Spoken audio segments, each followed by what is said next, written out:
Hello everyone and welcome back to my channel. This is class 11 Business Administration Unit 8 Organizational Behavior. So what is organizational behavior? Organizational behavior का मतलब होता है human behaviour को study करना. ठीक है, बहुत सारे ह्यूमन बीइंग्स होते हैं, इंडिविजुअल्स होते हैं जो ऑर्गेनाइजेशन में काम करते हैं. हर किसी का बिहेवियर अलग होता है, तो ह्यूमन बिहेवियर को स्टडी करना उसी को हम बोलते हैं organisational behaviour. Now organisation behaviour की डेफिनेशन आप कोई भी कर सकते हो. तो it refers to behaviour of individuals and groups within the organisation and interaction between organisational members and their external environment. तो आप ये एग्जाम के पॉइंट ऑफ व्यू से ये वाली डेफिनेशन लर्न कर सकते हो. ठीक है, अब ऑर्गेनाइजेशनल बिहेवियर को अगर ये जो हमने डेफिनेशन रीड की है उसको सिंप्लीफाइड लैंग्वेज में ऐसे एक्सप्लेन किया गया है कि ऑर्गेनाइजेशनल बिहेवियर का मेन एम होता है बिहेवियर को डिस्क्राइब करना, बिहेवियर को अंडरस्टैंड करना. ठीक है, हर इंडिविजुअल अलग अलग सिचुएशन में डिफरेंट वे से बिहेव करता है, तो ऐसा वो क्यों बिहेव कर रहा है अलग अलग सिचुएशन में डिफरेंट वे में उसको समझना. प्रिडिक्ट भी करना, जब दो it is very difficult to predict the behavior of employees, but organizational behavior also make an effort to predict the behavior and also controlling the behavior. Now characteristics क्या है organizational behavior के? एक तो ये separate field of study है, right? So why it is a separate field of study? क्योंकि it gives attention to the human side of the organization. ज़्यादातर organisation में हम जो बात करते हैं कि प्रॉफिटेबिलिटी की, सेल्स कैसे बढ़े, ऑब्जेक्टिव्स कैसे लॉन्ग टर्म ग्रोथ का अचीव करे, बट ऑर्गेनाइजेशनल बिहेवियर एक सेपरेट फील्ड है जो ह्यूमन साइड को स्टडी करता है. Also it is a part of management, right? It is very important part of management क्योंकि it deals with human aspect of the organisation. Third, level of analysis. So जो हम organisation behaviour में human behaviour को study करते हैं, ठीक है, हम 3 लेवल्स पे स्टडी करते हैं. इंडिविजुअल बिहेवियर, ये मैं भी जैसे ही आगे हम चैप्टर आगे पढ़ेंगे तो उसमें मैं एक्सप्लेन करूंगी. 3 लेवल्स पे आप करते हैं study: individual level, group behaviour and behaviour of the organisation itself. Then this organisation behaviour ये साइंस भी है और आर्ट भी है. साइंस क्यों है? साइंस में साइंटिफिक मेथड्स जो है फॉलो किए जाते हैं, तो सिस्टमेटिक नॉलेज ह्यूमन बिहेवियर की वो क्या है? साइंस है. और एप्लीकेशंस ऑफ स्किल्स जो है वो आर्ट है. देन इंटरडिसिप्लिनरी अप्रोच है कि ये जो ऑर्गेनाइजेशनल बिहेवियर है, ठीक है, it also draws knowledge from other disciplines. Psychology से, सोशोलॉजी, एंथ्रोपोलॉजी, इन सब से भी ऑर्गेनाइजेशन बिहेवियर जो है वो नॉलेज एक्सट्रैक्ट करता है, लेता है. रैशनल थिंकिंग, मेन ऑब्जेक्टिव क्या ऑर्गेनाइजेशन बिहेवियर का? डिस्क्राइब करना और प्रिडिक्ट करना ह्यूमन बिहेवियर को. Then it is useful to both organizational and individuals. So organization के लिए भी, individuals के लिए भी organizational behavior जो है स्टडी करना important है क्योंकि इससे organization के objectives achieve होते हैं. Now importance क्या है? organizational behavior टॉपिक ही है बेटा. importance of organizational behavior study करना इसलिए ज़रूरी है कि हमें ह्यूमन बिहेवियर को हम अंडरस्टैंड करते हैं. ये समझ में आता है कि ह्यूमन बीइंग्स अलग अलग सिचुएशंस में कैसे रिएक्ट करते हैं, कैसे बिहेव करते हैं. फिर ऑन दैट बेसिस हम प्रिडिक्ट भी कर सकते हैं. ठीक है, ह्यूमन बिहेवियर को also organisation behaviour helps in creating organisation climate. Organisation climate का मतलब ये है कि ऐसा वर्क एनवायरनमेंट क्रिएट करना जिससे एम्प्लॉयज जो हैं उनका बिहेवियर हम इन्फ्लुएंस कर सकें. इस तरह का एनवायरनमेंट क्रिएट करना, उनको अच्छी वर्किंग कंडीशंस देना, सफिशिएंट कंपनसेशन देना, बेटर फैसिलिटीज देना.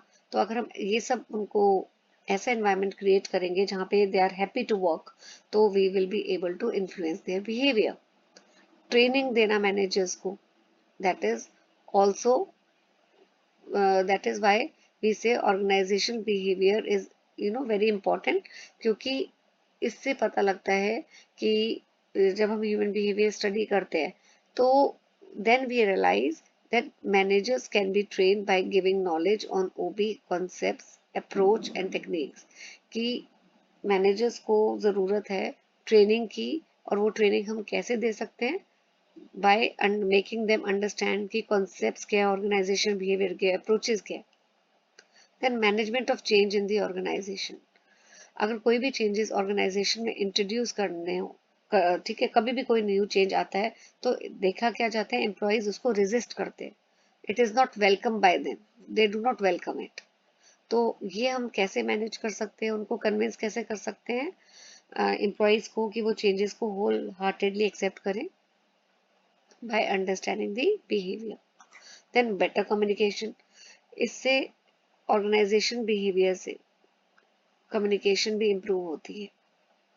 लिमिटेशंस क्या है कि ज़रूरी नहीं है कि अगर हम ह्यूमन बिहेवियर स्टडी करें तो कॉन्फ्लिक्ट और फ्रस्ट्रेशन ख़त्म हो जाए, हम उसको बिल्कुल रिमूव नहीं कर सकते, बट हम उसको रिड्यूस कर सकते हैं।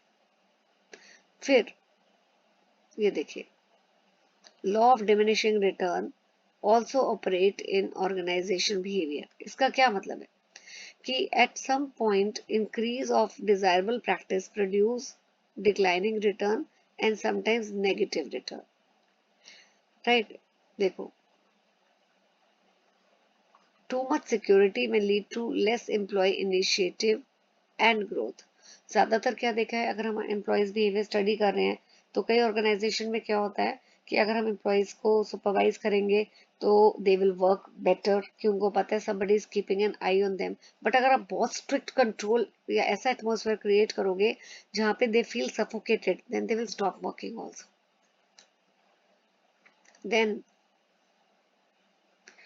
मेन कंसर्न क्या है ऑर्गेनाइजेशन बिहेवियर का, कि नॉलेज और टेक्निक्स जो हैं it could be use to manipulate people.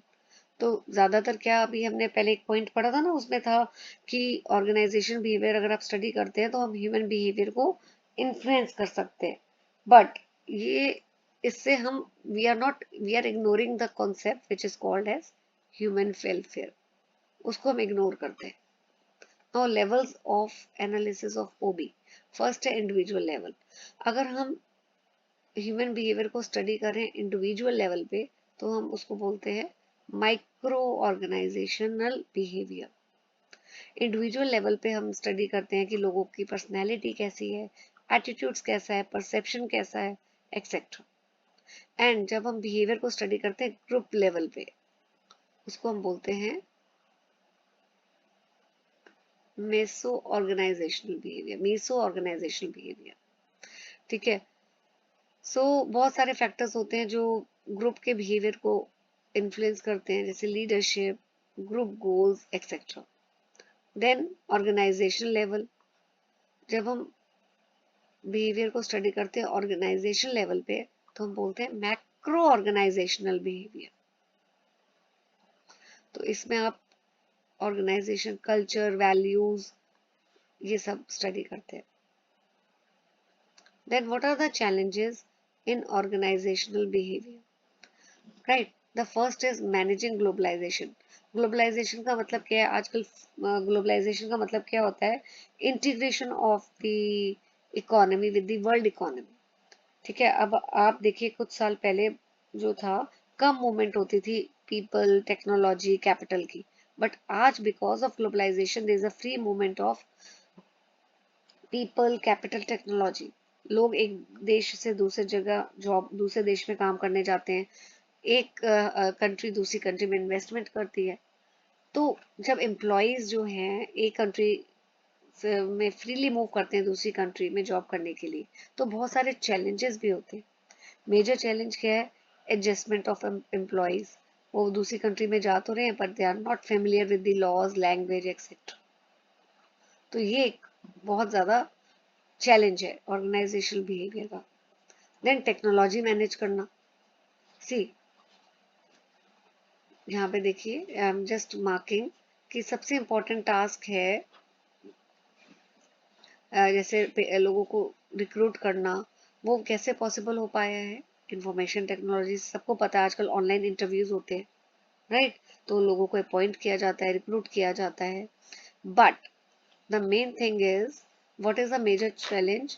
कि एम्प्लॉयज जो हैं, they need to be constantly prepare for change by updating their skills knowledge.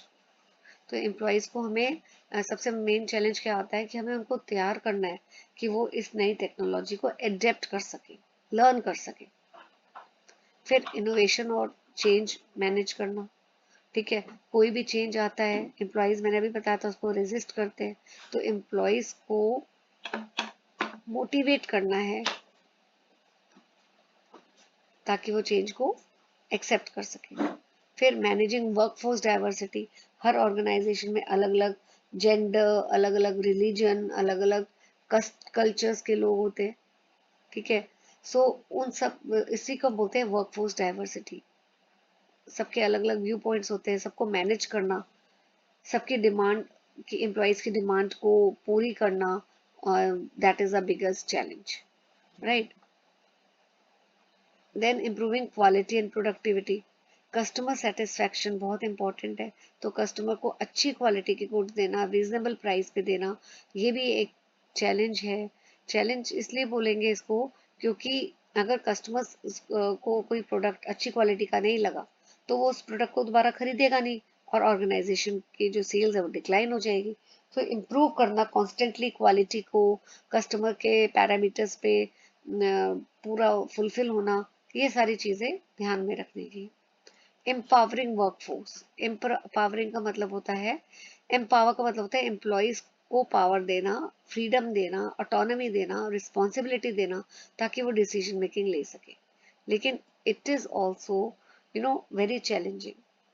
तो ये जो चॉइस होती है, ये देखिए, ये जो चॉइस होती है कि एम्प्लॉयज को हम फ्रीडम दें या ना दें। अगर हम एम्प्लॉयज को बहुत ज्यादा फ्रीडम देते हैं तो उससे क्या होता है कि they can take any decision which may be also may not be good for the organisation. तो ये भी एक डिसीजन लेना कि कितनी पावर हमें एम्प्लॉयज को देनी है, वो भी एक नेक्स्ट डिसीजन है। Then improving ethical behaviour, employees के अंदर एथिकल वैल्यूज इनकलकेट करना, that is also one of the important task, ठीक है? अगर कोई एथिकल प्रैक्टिसेस के बारे में कोई क्लैरिटी नहीं है, कोई कोड ऑफ एथिक्स नहीं है, तो एम्प्लॉयज जो हैं they may follow certain practices which are not good. इसलिए बहुत ज़रूरी है कि एम्प्लॉयज को बताना what is ethical and what is not ethical.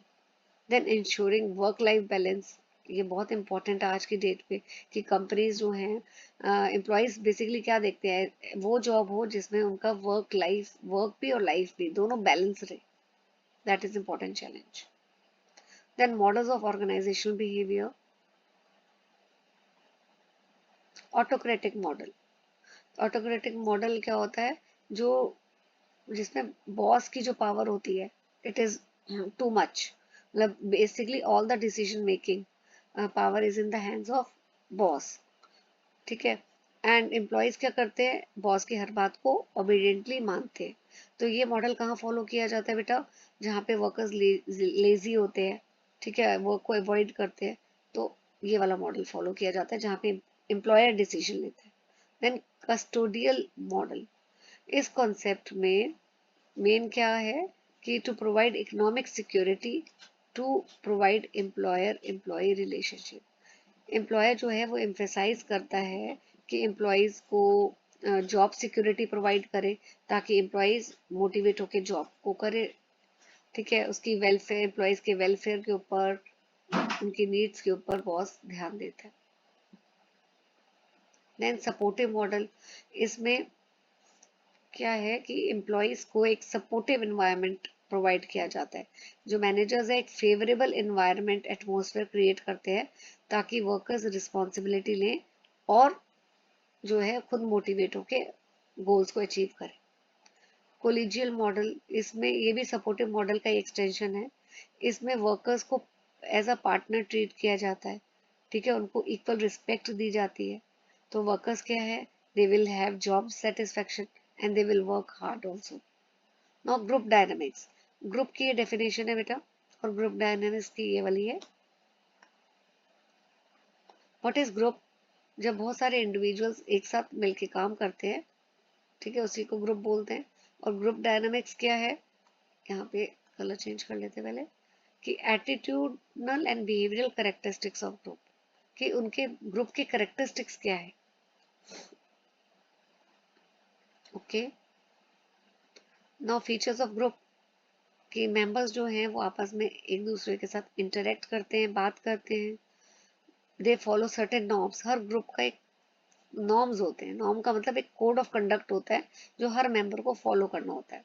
Cohesiveness, cohesiveness का मतलब होता है कि आपस में जो ग्रुप के मेंबर्स हैं वो आपस में एक दूसरे के लिए कितने अट्रैक्टेड है, कितना बॉन्ड है, कितने आपस में एक दूसरे के साथ मिलके रहते हैं. राइट. सो जहाँ पे ग्रुप कोहेसिवनेस होगा तो मेंबर्स जो हैं वो मिलके काम करते हैं. देन कम्युनिकेशन, आपस में एक दूसरे के साथ बात करते हैं. They understand each other.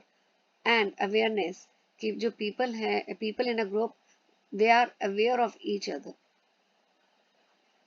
ठीक है, उनको पता है कि सबके कॉमन गोल्स हैं और कॉमन ऑब्जेक्टिव्स हैं. देन टाइप्स ऑफ ग्रुप ये हैं. साइज के बेस में small group, large group, based on association, primary, secondary, formality में formal, informal. Okay. Now based on upon size, तो स्मॉल ग्रुप का है जिसमें बहुत कम मेंबर्स होते हैं, तो लोग आपस में एक दूसरे फेस टू फेस कांटेक्ट करते हैं, बात करते हैं. लार्ज ग्रुप कौन सा होता है, जिसमें काफी नो फ्यू स्मॉल ग्रुप्स होते हैं. स्मॉल ग्रुप में क्या है, कुछ मेंबर्स होते हैं. लिख देती हूँ उधर, यहाँ पे देखिए, यहाँ कुछ मेंबर्स हैं. और यहाँ पे जो स्मॉल ग्रुप्स हैं, they are a few small groups. So जैसे लार्ज ग्रुप का एग्जांपल है सोसाइटी, नेशन. नाउ एसोसिएशन के बेसिस में प्राइमरी ग्रुप कौन सा है, it is made of small group of people who interact regularly. मतलब उन लोगों का ग्रुप जो रोज मिलते हैं, इंटरेक्ट करते हैं और आपस में they have close association. Secondary group, जब बहुत सारे लोग मिलके काम करते हैं, it is called a secondary group. Right. और प्राइमरी ग्रुप में लोगों को एक दूसरे को अच्छी तरह जानते हैं, लेकिन सेकेंडरी ग्रुप में जो है they do not get the opportunity to know each other. वो आपस में एक दूसरे को नहीं इतनी अच्छी तरह जानते हैं सेकेंडरी ग्रुप में. देन बेस्ड अपॉन फॉर्मेलिटी, पहला है फॉर्मल ग्रुप. फॉर्मल ग्रुप कौन सा होता है, जो ऑर्गेनाइजेशन में क्रिएट होता है, ठीक है, to perform certain task. Right. तो मैनेजमेंट जैसे जो है क्या करता है, इस ग्रुप को क्रिएट करता है, कुछ लोगों को सिलेक्ट करता है, उनको अथॉरिटी देता है. जैसे अगर स्कूल में, मैं अगर स्कूल की एग्जांपल लूँ, ठीक है, फॉर्मल ग्रुप कौन सा हुआ, प्रिंसिपल जो स्कूल के हैं वो कुछ कोऑर्डिनेटर्स को अपॉइंट करेंगे. ठीक है, कोऑर्डिनेटर ए, कोऑर्डिनेटर बी, सी. तो कोऑर्डिनेटर ए प्राइमरी विंग का है कोऑर्डिनेटर, ये सेकेंडरी विंग का है, और ये सीनियर सेकेंडरी विंग का है. तो ये कोऑर्डिनेटर्स क्या हैं, ये किसने अपॉइंट किए हैं, प्रिंसिपल ने. तो ये फॉर्मल ग्रुप है. ए बी सी जो आपस में ग्रुप बनाएंगे, ये फॉर्मल ग्रुप है. तो इन लोगों को सिलेक्ट किया गया है, इनको कुछ अथॉरिटीज, कुछ रोल्स असाइन किए गए हैं. That is a formal group. Informal group जो है वो मेंबर्स आपस में खुद ही बनाते हैं, जिनका सेम व्यू पॉइंट्स होते हैं, सेम थॉट्स होता है, सेम ओपिनियन होता है.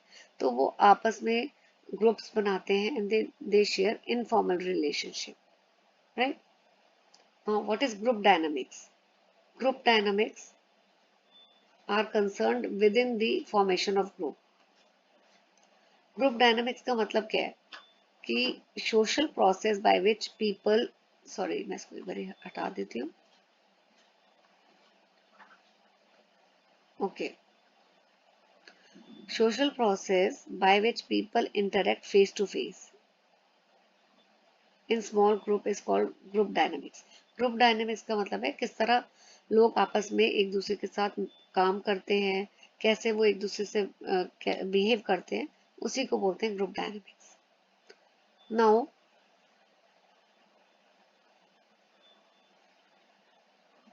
Reasons for formation of group, groups क्यों बनते हैं? Companionship, see man is a social animal. आप जिस दिन स्कूल जाते हैं आपका फ्रेंड ना आए आपको अच्छा नहीं लगता, because you want to be in touch with your friend. ठीक है, आपको अच्छा लगता है जब आप उससे बात करते हैं। तो इसलिए लोग आपस में ग्रुप बनाते हैं, बिकॉज उनको आपस में एक दूसरे से बात करके they feel their social, their need is satisfied. जो बात करने, they want to remain social with each other. Then sense of identification. ठीक है, तो जब वर्कर्स जो हैं उनको लगता है कि when they are associated with a group, तो they feel more identified, right. Security लगती है उनको ग्रुप में, उनको लगता है इंडिविजुअली जो है उनके ऊपर प्रेशर क्रिएट कर सकते हैं मैनेजमेंट, तो वो क्या करते हैं आपस में ग्रुप्स बना लेते हैं, तो ग्रुप्स में दे फील सिक्योर्ड। फिर गोल अचीवमेंट, आपस में अगर ग्रुप बनाते हैं तो मिलके काम एक दूसरे को अलॉट करते हैं, डिवाइड करते हैं काम, और गोल अचीव हो जाता है। ब्रेकिंग मोनोटनी, ग्रुप क्या होता है कि कई बार वर्कर्स जो अकेले काम करते हैं दे फील फेटीग, बोर, मोनोटनी। तो ये मोनोटनी कैसे ब्रेक हो जाती है, बोर्डम कैसे ब्रेक हो जाता है? By working together. Then went for frustration, जब आप इनफॉर्मल ग्रुप्स में एक दूसरे के साथ बात करते हैं, तो कोई अगर आप मैनेजमेंट से कुछ आपको कोई इशू है, आप एक दूसरे से बात करते हैं और वो फ्रस्ट्रेशन बाहर निकाल देते हैं। Innovation and creativity, so group में बहुत सारे मेंबर्स होते हैं, सबके पास अलग अलग नए आइडियाज होते हैं, तो इनोवेशन भी होती है, क्रिएटिविटी भी होती है। And group is a very good source of information, किसी एक को बात पता लगी तो फटाफट वो बात जो होती है आप देखते हैं इनफॉर्मल ग्रुप में कैसे स्प्रेड होती है। बेनिफिट्स क्या है इनफॉर्मल ग्रुप के? सपोर्ट सिस्टम है ये फॉर्मल स्ट्रक्चर का। ठीक है, बहुत जरूरी है। कई लोगों के क्या व्यू पॉइंट्स हैं, इनफॉर्मल ग्रुप नहीं होने चाहिए क्योंकि उसमें पॉलिटिक्स होती है, नो। बट अगर इनफॉर्मल ग्रुप्स होते हैं तो ये एक सपोर्ट सिस्टम की तरह काम करता है। Then filling up the gaps in the manager ability, अगर जो मैनेजर कोई काम नहीं करवा पा रहा किसी भी रीजन से बाकी लोगों से, तो इनफॉर्मल ग्रुप के through it becomes very easy to get the work done. Communication बड़ी फास्ट होती है, राइट। फिर रिलेशंस अच्छे मेंटेन होते हैं ग्रुप, इनफॉर्मल ग्रुप्स में। वर्क प्रॉब्लम इंस्टेंटली सॉल्व हो जाती है, एंड आप जो है काम भी करते हैं एक साथ और आपकी सोशल नीड्स भी सेटिस्फाई होती है। फिर इनफॉर्मल ग्रुप्स के अपने कुछ नॉर्म्स होते हैं, रूल्स होते हैं, डू एंड डोंट्स होते हैं, दे फॉलो दैट। डीमेरिट्स क्या है इनफॉर्मल ग्रुप के? कि कोई भी चेंज आता है तो रिजिस्ट करते हैं, उनको लगता है कि नहीं, it is not good, so they don't welcome the change fast. Then restriction of output, तो कई इनफॉर्मल ग्रुप्स अपने मेंबर्स को प्रेशराइज करते हैं कि इससे ज़्यादा काम नहीं करना, तो उससे क्या होता है ऑर्गेनाइजेशन की गोल्स अचीव करने में मुश्किल होती है। रोल कॉन्फ्लिक्ट भी होता है इनफॉर्मल ग्रुप में। क्या है कि it is a part of formal group, ये तो आपको पता ही है, फॉर्मल ऑर्गेनाइजेशन के अंदर ही ये वाले इनफॉर्मल ग्रुप्स क्रिएट होते हैं। तो कई बारी रोल कॉन्फ्लिक्ट हो जाता है when the expectation of informal group are opposite to the expectation of formal organization.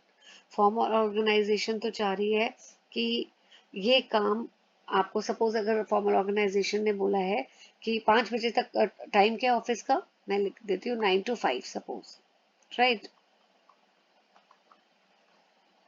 9 AM to 5 AM। Formal organisation के अकॉर्डिंगली ये बोला जाता है कि अगर जरूरत पड़े तो एक्स्ट्रा टाइम दे के भी, जैसे 9 to 6 सब काम करें, अगर काम नहीं हो पा रहा, अगर टारगेट नहीं अचीव हुआ तो सबको रुकना पड़ेगा और 9 to 6 काम करना पड़ेगा। लेकिन इनफॉर्मल ग्रुप कहता है नहीं, हम काम 5 बजे ही वाइंड अप करेंगे जो हमारा टाइम है, हम 6 तक नहीं रुकेंगे। तो ये रोल कॉन्फ्लिक्ट हो जाता है। र्यूमर्स, कई बार इनफॉर्मल ग्रुप जो है वो इनएक्यूरेट इंफॉर्मेशन पास ऑन करते हैं, डिस्टॉर्टेड इंफॉर्मेशन ब्रेक करके मतलब बात कुछ और बोली और पहुंची कुछ और, तो ये रूमर्स ही होते हैं, दे स्प्रेड रूमर्स। पॉलिटिक्स भी होती है, इनफॉर्मल लीडर्स, जो इनफॉर्मल लीडर ने बोल दिया सभी वो फॉलो करते। Then dealing with informal groups, कैसे डील कर सकते हैं, हम यूज करें इनफॉर्मल ग्रुप को इस वे में, पॉजिटिव एटीट्यूड डेवलप करें इनफॉर्मल ग्रुप्स के लिए कि ये एक सपोर्ट सिस्टम है और ऑर्गेनाइजेशन को हेल्प ही करेगा। अच्छी रेपुटेशन बना, टर्म्स बनाए इनफॉर्मल लीडर्स के साथ। And involvement of group, management जो है वो ट्राई करे कि इनफॉर्मल ग्रुप को इन्वॉल्व करे डिसीजन मेकिंग में। एंड इनफॉर्मल कम्युनिकेशन को यूज करे ताकि इससे इंफॉर्मेशन क्या है बड़ी जल्दी स्प्रेड होती है। And develop common area of interest, manager को कोशिश करनी चाहिए कि वो ऐसे कॉमन एरियाज निकाले इंटरेस्ट के कि सब मिलके काम करें। So this is all about this chapter. Thank you for watching the video.